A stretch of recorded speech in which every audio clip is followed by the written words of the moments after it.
right, welcome back to another episode of Cyber Go to Market Girl Talk. I am super excited today to be joined by Alison, who is the VP of People and Culture over at Push Security. Been hearing a lot of very exciting things about you guys, so thank you so much, Alison, for being a guest. How are you doing? Yeah, really good. Thanks. Thrilled to be here.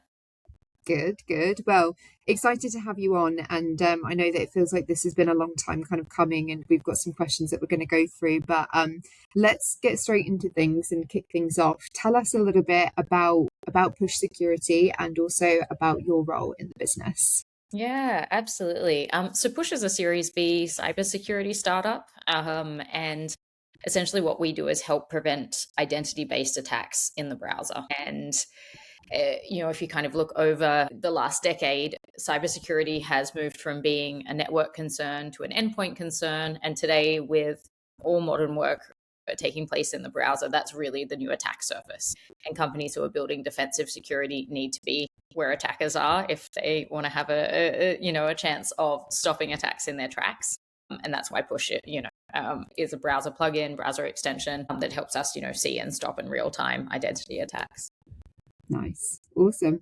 Well, browser security definitely seems to be quite a hot thing, so we'll get into that as well. But yeah, why don't you tell us also then a little bit about your role then in the business? Yeah, for sure. So, like any fast-growing startup, a huge part is around the people who we recruit, and how we sort of organize as we go from, an organization of 30, 35 people, this time last year through till, an organization of around 95 at the end of this month. How you sort of scale, not only obviously like the recruiting effort itself, but how then you scale up culture, and how you essentially have a performance of really high, a group of really high performers, given that we work entirely remotely and across, sort of three continents and different time zones through there. So yeah, really who we bring in, how we organize, how we set people up for success, and how we sort of think a few steps ahead into the future around what comes next, and how do we sort of prepare for that with policies or process or systems today.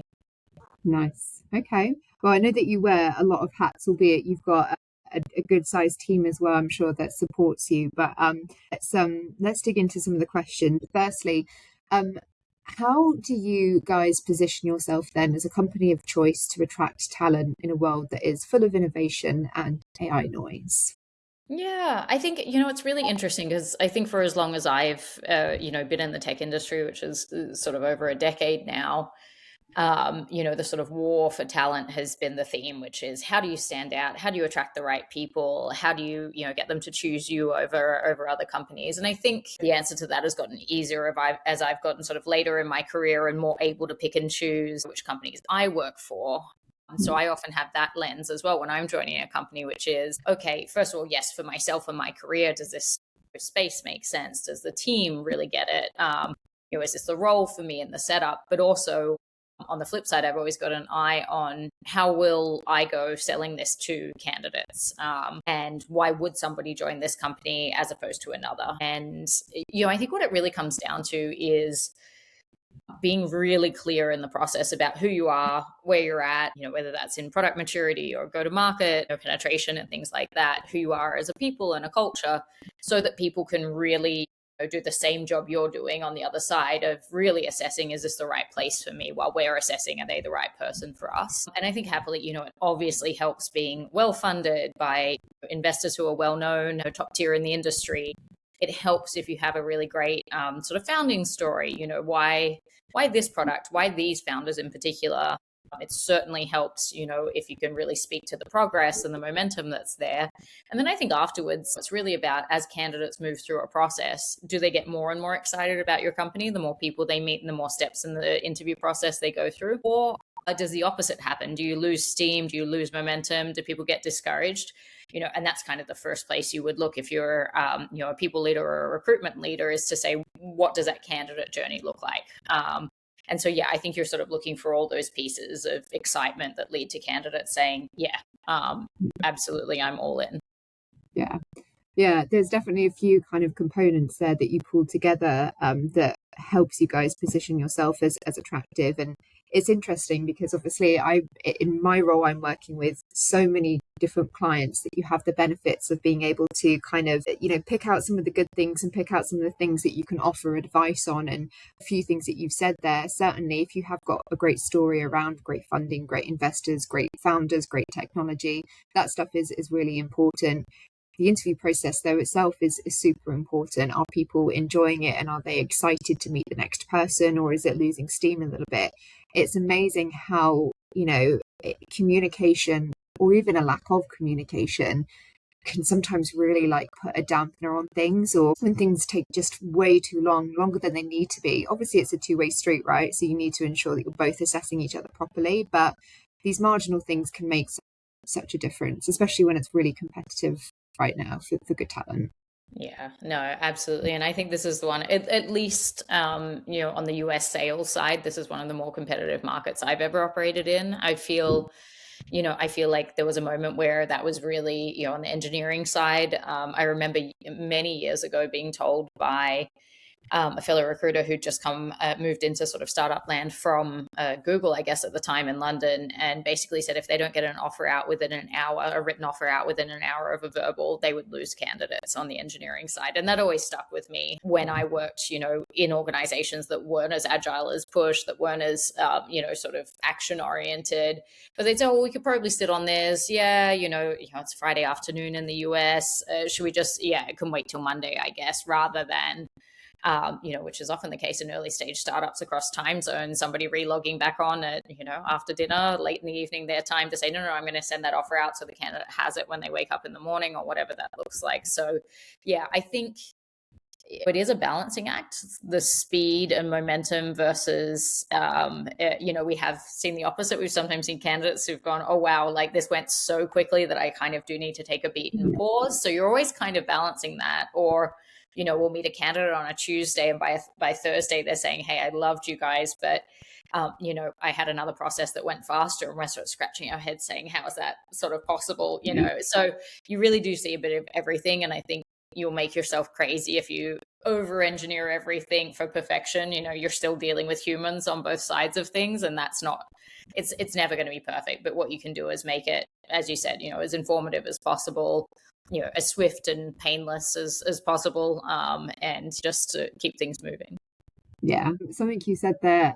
So perfect can absolutely be the enemy of good, right? And that really struck a chord with me, because you're right. If you try to fine tune too much of the whole entire process, the profile, everything, you're right, you really will start kind of driving yourself a little bit crazy. So there's a balance. I also as well think there's a little bit of, and maybe this sounds a bit woo woo, especially in business. I know that you have to be very sort of evidence based, but I also think that genuinely what is supposed to be for someone and for a company, that's how it's going to transpire.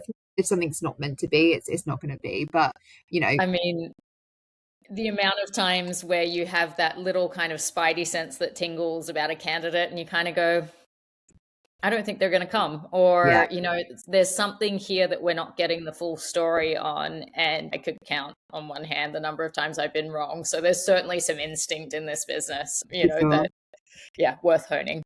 Yeah, horrible when those feelings creep up and you're like, I know where this is going, but can I ignore it? No, I can't. It happens. Another thing you said actually is you made a point about where we're at in the market right now, for especially for salespeople. I think in the US, I might be doing myself a really big disservice here, but I'm all about being super honest. Hiring salespeople right now is probably the trickiest thing in the US. It is so competitive for them. And if anyone else tells you otherwise, like, no, I've got so many great candidates that I'm working with here, take the list of them all. Who do you want? Stop fibbing, okay? Yeah. Stop fibbing. That is not where we're at right now. There are some great ones out there, of course, but it is competitive for them. It's difficult Yeah. right now.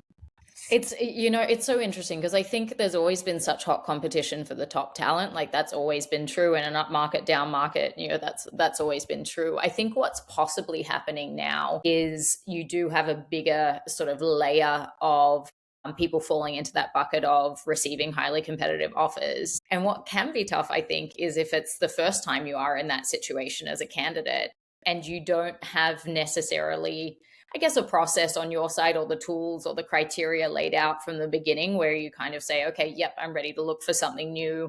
And here are the things I'm going to prioritize in order. We try and sort of get candidates to do that from interview one to say, hey, let's imagine every person you're talking to right now results in an offer exactly at or above what you're looking for.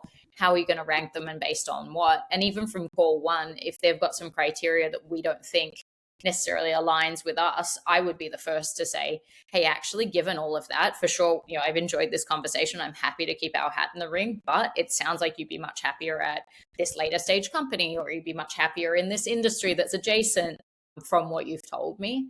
And so where I think it gets a bit tough with sales candidates who potentially maybe haven't front loaded the decision process is because of the nature also of the job. They're very good at telling you and making you feel great and like you're the number one choice.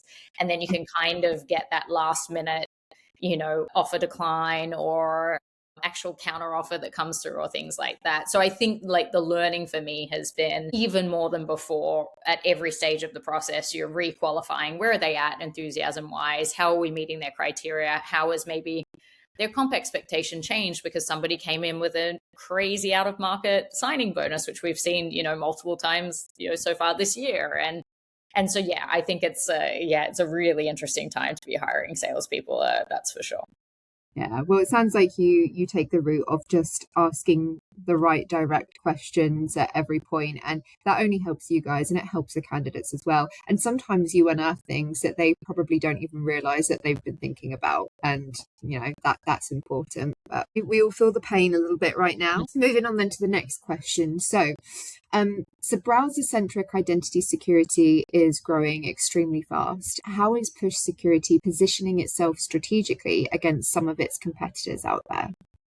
Yeah, I think it's really interesting because if you do just look at kind of like the secure browser space, it is quite noisy. But I think if you kind of break it down into what actually are we trying to achieve and what is the sort of persona and makeup of our founding team, it all kind of comes together a little bit clearer about where we're at and why we're the most likely to succeed in this space, which is three co-founders who are all red teamers, have spent decades hacking into governments, banks, systems, being paid very handsomely for it, now building defensive tech, but you never shake off the attacker mindset. And I think that's really key in this kind of age of AI and things like that. You have a lot of, obviously, cybersecurity is a very hot industry with a lot of opportunities created through the AI wave as well.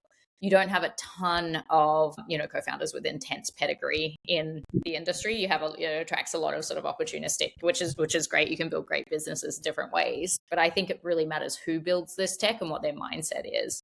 And then if you look at the browser is the attack surface. It's just the work area. So that's almost nominal. We're not in the browser because it's cool or trendy. We're in the browser because that's the layer you need to sit at if you want to see the logs and traces that we need to see in order to really stop those really high value attacks.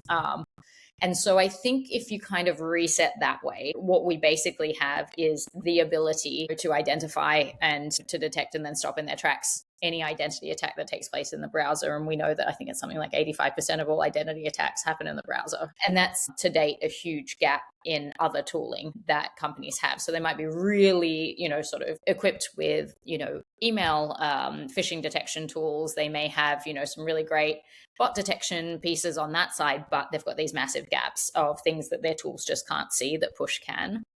And then I think it really comes down to, we have some of the best security researchers in the world on our internal research and product team. And what that means is that they're threat hunting using our own tool and uncovering attacks that nobody else has seen in the wild, which is quite big. It means you get to name them. So things like install fix and click fix and consent fix and things like that we've seen out in the wild, often, for the first time. And that's happening every month. So that's really something we've got the tools, we've got the expertise to know what we're looking for. And so not only are they doing, the research, the academic approach of here we figured out how to reproduce, for example, an attack and understand the attack path. And now we've built it into our own product so that our customers are now protected from this thing. And that might be a matter of weeks. And that's just an incredibly swift sort of cycle of, research to production on that side. And that is very difficult for competitors to replicate, the quality of the research team and then the actual sort of setup and functionality, and how they work with product engineering. That's not something we've seen elsewhere. And so that's something that's, huge advantage in a practical sense, but also, as you can imagine, generates a ton of sort of top of funnel attention as well. Yeah, that's really interesting. And I think whoever is listening to this, if they're ever thinking about the browser security space, or they've ever come across push security and get their interest piqued, this is going to be hugely beneficial for them to understand like what your secret sauce is. And I know from when I do speak with candidates that a huge part of their criteria is what is the secret sauce, because if I'm going to try and obviously bring this solution to the people in my network and prospective network, it has to be solving a real kind of issue and helping an actual pain point. So yeah, appreciate the level of depth that you went through there. That's awesome. Okay, so next question, which I always find exciting: who you're hiring and where in 2026? Give us a little bit of a preview as to what's that looking like for you guys. Yeah, absolutely. We've just been through a massive start of year sort of hiring sprint as well with my team. And that was honestly very focused on go-to-market in the US. We just closed out our first year focusing on enterprise first sales and channel first sales, and had a ton of success in year one. And so then the year two on the enterprise sales side is double down on everything that works. So whether that looks like getting more granular with the regional coverage, whether that looks like adding multiple reps in regions where we just know that they're going to be huge for us, whether that's the New York metro area with financial services and banking, whether that's all of the technology companies on the West Coast, whether that's specific logistics companies through the Midwest. It's been really focused on, hiring some of the top enterprise cybersecurity salespeople out there, and then building around the various functions that come with a scaling go-to-market org, whether that's, business development or sales enablement, or, scaling our solutions engineering team, or whether that's doubling down on some of the product marketing efforts internally to support that. We have done a little hiring in engineering and in research, but largely those historically were our larger teams, and you have been with us for most of the company. Originally, Push was focused more on a product-led growth sort of self-serve model before switching to a more enterprise sales-driven motion. The upside of that is that the product and the onboarding is incredibly seamless because it was designed without necessarily having a sales force holding your hand. But secondly, also means the sort of product maturity is well above where you would usually see for an equivalent stage company who went sort of all in on sales first earlier, if that makes sense. Really like some really nice champagne problems around sort of scaling on that side. But as we go into sort of the latter half of this year, we'll certainly need to sort of increase the engineering teams, which are in the UK, and also, that research function that I mentioned is likely to scale as well. Interesting. Okay, so it sounds like there's almost a little bit of something for everyone there. Go-to-market folk should be paying attention. Engineering folk, if you're in the UK, it sounds like should be paying attention, and then some of the research folk as well. Yeah. Lots going on there. You're going to be very busy. Yes, luckily you have some help on that side. Exactly. Okay, so next question then, off the back of that, this one's a really good one. What is the type of talent then that you think actually thrives at Push Security?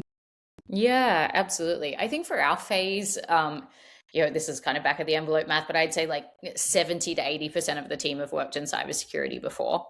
So it matters more in different teams. It matters much more on the enterprise sales team, for example, than it might in an engineering team. It might matter more for one of our web developers that they have seen really complex products rather than, and that could be from the insurance industry or something else equally complex rather than necessarily cyber. Whereas on the sales side, enterprise reps are coming in largely with maybe a decade worth of experience in the industry, with their contact list, with already being really embedded into the events sort of circuit in their local region, with relationships with resellers. Definitely the industry experience matters, both from a contacts experience, but also just an understanding very quickly the complexity about where Push does sit in this market and why it is unique. Yeah. And then I think secondly, we work fully remotely, and that requires, I think, an extra level of proactivity and, a real kind of mastery of your own communication that I think you can get away with a little bit less if you're in person. In particular, I think it's quite difficult to be early in your sales career onboarding fully remotely, unless you're that kind of proactive, real self-starter who is going to have no issue pinging a senior engineer or pinging one of the co-founders and saying, hey, I'm getting 20 minutes on your calendar. I really want to understand what research is working on this week, and how can I use that in my outreach to future customers? Why should they care that we have a research team? What does that look like? So I think it does really sort of impact the type of profile we look for. And then also we're a big team split across 3 different geographies. If you don't have, a bit of a cultural sensitivity meter, or you're not great at, sort of thinking, hey, how would this be received by an engineer in the UK if I'm a West Coast salesperson? And how do you kind of bridge some of those gaps? I'd say those are the main things that we look for at the moment. Interesting. Yeah, I mean, as someone who's an expat, and I know that you are as well, I totally know the importance of being able to lean into different types of cultures and styles and so forth. So yeah, it makes total sense. And of course, a lot of these cybersecurity vendors that we're talking about, a huge amount of them are cross geographies of all different types of backgrounds. So makes sense why that would be important. I guess on to the point around the remote then environment that you've mentioned, how do you guys then as a company try and promote culture and employee engagement in that remote environment? Albeit it sounds like, of course, there is an element of you need to have the oomph to kind of like go after it, but how do you guys kind of tackle that bit from a company perspective? Yeah, so we get the entire company together once a year in summer and usually in Europe, which is huge. That's probably like our main sort of cultural moment. We do a little bit of co-working, but mostly it's like time spent together. And that's, kind of 3-4 days all in one spot. And that's a huge sort of anchoring piece around our culture. And we're really sort of thoughtful about how we plan that. We're deep in the planning of that right now for this year. And then sort of 6 months later, we do our sales kickoff, which brings together close to sort of 60-65% of the company in the US, which is our sort of marketing and sales organizations for the year, which is far more sort of, strategic and tactical around how we're going to tackle the next challenges on the go-to-market side. And then we also sort of do a by-country holiday gathering that's in person. So that sort of gives, 2 to 3 opportunities for most of the team to gather throughout the year, which helps a lot. And then you add in the major conferences where, team members, from different organizations, might travel for the European circuit or for the US circuit. But at a bare minimum, if you're an engineer working somewhere quite remotely, maybe like in Wales or something like that, the company meetup and the UK sort of holiday party, at least twice a year, you're seeing people. Yeah. And then we do, some of the kind of more classic things. We do a monthly all hands that we do, over Google Meet. We have a lot of sort of non-work Slack channels that help us sort of, connect on different levels, whether that's, pictures of your pets or, stories about your kids or, things like that I think help a lot. And then we're pretty intentional on one of those channels. Every week we have, a quiz or a game or something that just sort of lets us, in a very low key, not difficult for someone to take 2 seconds to reply to a Slack thread, just sort of learn more about each other over time. And I think that helps. And then I think it's also, we are very quick to jump on a call. It's very rare that you'll see sort of endless Slack threads going back and forth where anyone can see it would be, faster to resolve it by jumping on a quick huddle or on a meeting for that. It's often let's chat right now or let's do that. So I think you can't sort of hide behind your Slack when you're working remotely and think that you're going to be able to have a great culture. No, you kind of need to use all those different tools, whether that's synchronous work, asynchronous, whether that's getting together as often as possible. And we also give everyone on the team a city meetups allowance, which basically I think it's $1,500 US dollars equivalent per year per person, where kind of no questions asked, you can book a flight, a train, a hotel, whatever, and go work with someone else, as long as it's a place where we operate from. So, if you're quite good at finding airfares and things like that, you could go and work with someone in the team in South Africa, or you could take 4 trips across the US, by train or domestic flights and meet up with people. So that's really something as well that we did just to say, self-organize around that. And that's worked quite well. That's awesome. I have not. That's the first time I've heard about that type of arrangement, which I think is incredible. I think that would be something that I would definitely utilize. I don't know why you wouldn't. Like, it's pretty Yeah. cool. So, going on to the topic then that I know we spoke about when we first met, that is super important to you, but also super important to me as well. We discussed the topic of improving gender balance being part of kind of your formal hiring strategy. So, what can you tell us a little bit about this? Yeah, I think it's certainly no secret that cyber suffers from a lack of diversity and on all fronts. And one piece, absolutely, that's part of that is there's not a lot of women in cyber, or certainly nowhere near as many women as men.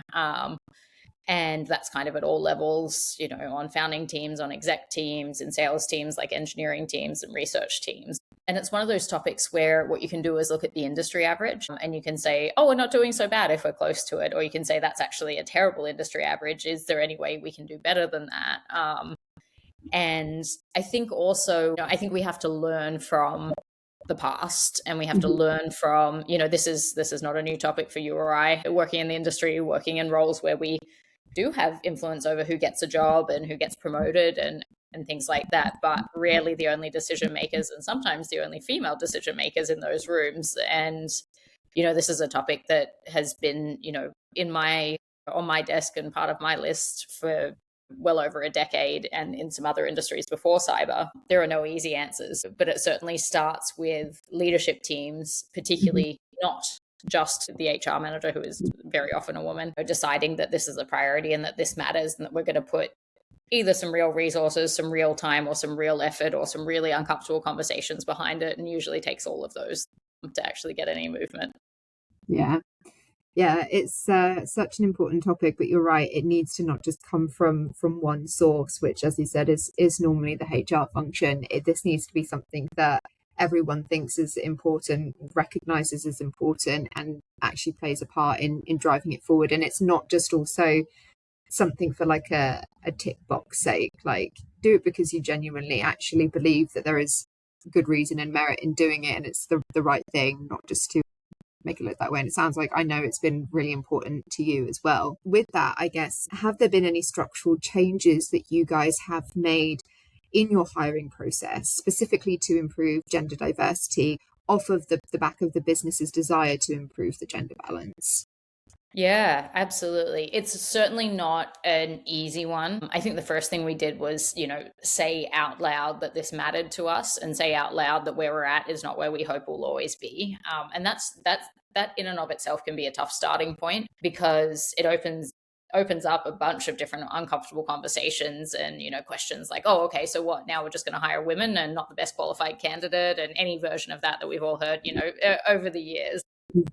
And so, it starts from just sort of like having it say, hey, we think that if we are going to succeed in a highly competitive industry at fast growth, we need to have the best team possible. We believe you cannot have the best team possible if it's all a bunch of dudes. Therefore, it is a strategic sort of imperative that we go out and have, more diverse perspectives on the team. And if you kind of frame it like that, people who disagree with that sort of top line level are really sort of saying a lot about themselves and sort of how they view the world. And most people, are going to go, yeah, great, actually, let's go do it. And then the hard work starts, right? Which is practically, what do you do? And what does that look like at different decision sort of moments? For us, we had such a large batch of hiring to do at the start of the year with such short time frames that there was no way we were going to be able to do it all in-house. And so partly, one of the upsides of working with external agencies is the ability to say, hey, this is the role and we want to close it, but we, show us female candidates first, or we want to make sure in every batch, every short list, that there's at least 2 women, or whatever that might look like. And what it can sometimes look like is we might have a main partner who we're using for external search, but not exclusively. And then when someone tries to come and get new business with us, we say, hey, we will pay you a success fee for any female candidate you send through for us that succeeds. So it's also been a good way of, when people do want to work with us, we say, well, this is what matters to us. So opportunistically, any of our roles that are open, even if they're not open to agencies, send us a female candidate. We'll definitely take a look and we'll honor your, success rate, whatever that is. We looked at, upping referral bonuses if the candidate happens to be female, or similarly for external. So those are all sort of ideas that we tossed around. And I'd say the most practical one that really worked was, if we are introduced to an incredible female candidate, if we don't have a role open, we go through the motions of mapping out what it would look to opportunistically create the role. And we did that a couple of times actually already this year, which was, we met people, we went, hey, we weren't going to hire in that geography in that particular role just yet, but you know what? Let's trade that off for a role we do have open, even if we end up slightly lopsided geography wise. Let's do that. And I think that agility has really helped us as well bring in some really senior women onto the team, who I think are going to really help us level up in a few different ways. So I think that's probably the thing, of the ideas we tossed around, that's probably the thing that worked best for us, was saying, hey, let's seriously consider what it would take to bring this person in now, even if there wasn't a role on the list.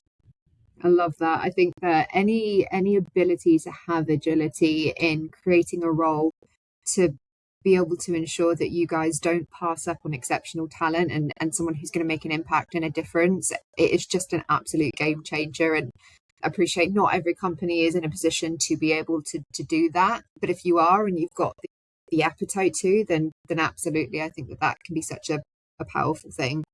I also think as well, I hope you realize that after anyone who listens to this, if they are a recruiter, they are about to slam you with, I'm working with an excellent female candidate. You are about to have a swarm of them coming through. Well, I'm very happy to put my money where my mouth is on that one. It's, it really is that. That's where I go, you know what? Great. That's perfect. Yeah. That solves. And this is what I do say to external recruiters hoping to sort of, get into new businesses where they might not have history or relationships. It's figure out what is the hardest problem your decision maker or the person holding the budget is trying to solve. And if you can solve that for them, for example, I have a back-end engineer role open anywhere in the UK, fully remotely. Like, if somebody can come with an incredible female candidate for that, absolutely.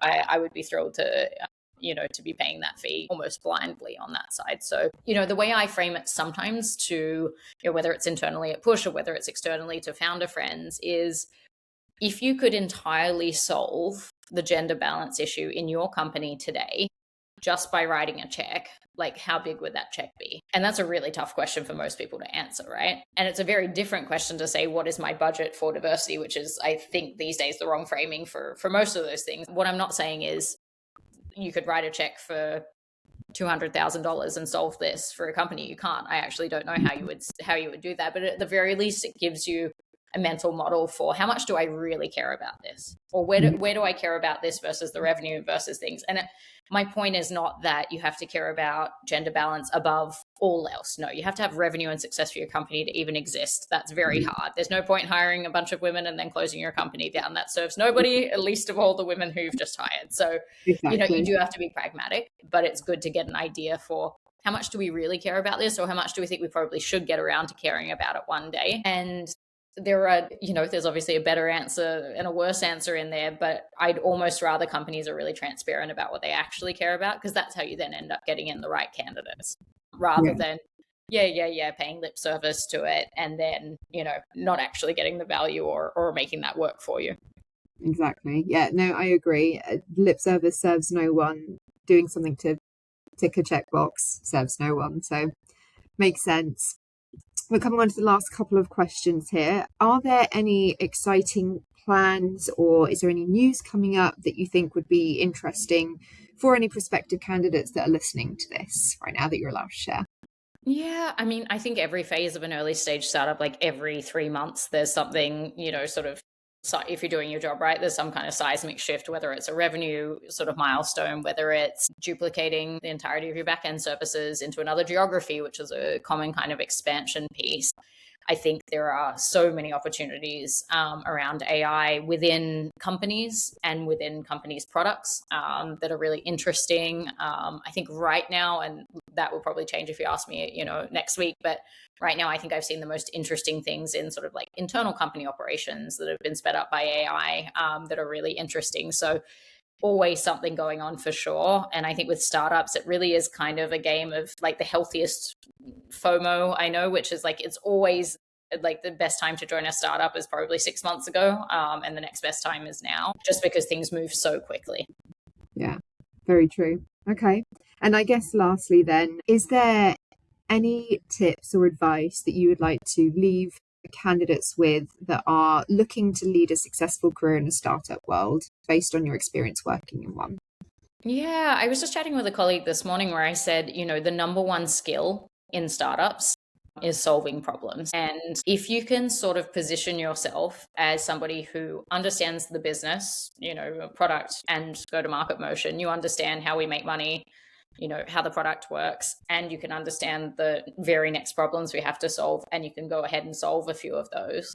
That is the entirety of a startup. And that is exactly how you get noticed and valued by co-founders. Is, are you someone who can spot a problem coming, figure out a solution, and then execute on that? Like, there's no end to problems to be solved in startups. They take different flavors, whether they're engineering problems or people problems or operational problems or sales problems. But being a doer who, yes, runs things, through your brain once and maybe sleeps on it if it's a big thing, but otherwise just gets into the action. That's what startups need. Yeah, doers is the name of the game. Interesting. Yeah. And I also think that people who enjoy that way of operating as well is important, because if you don't enjoy that way of being, then you're not going to be very happy.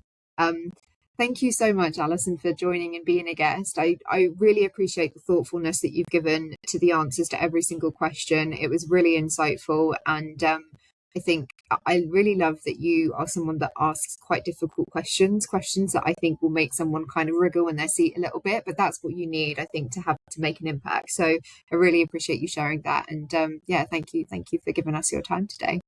Yeah, thanks so much for having me.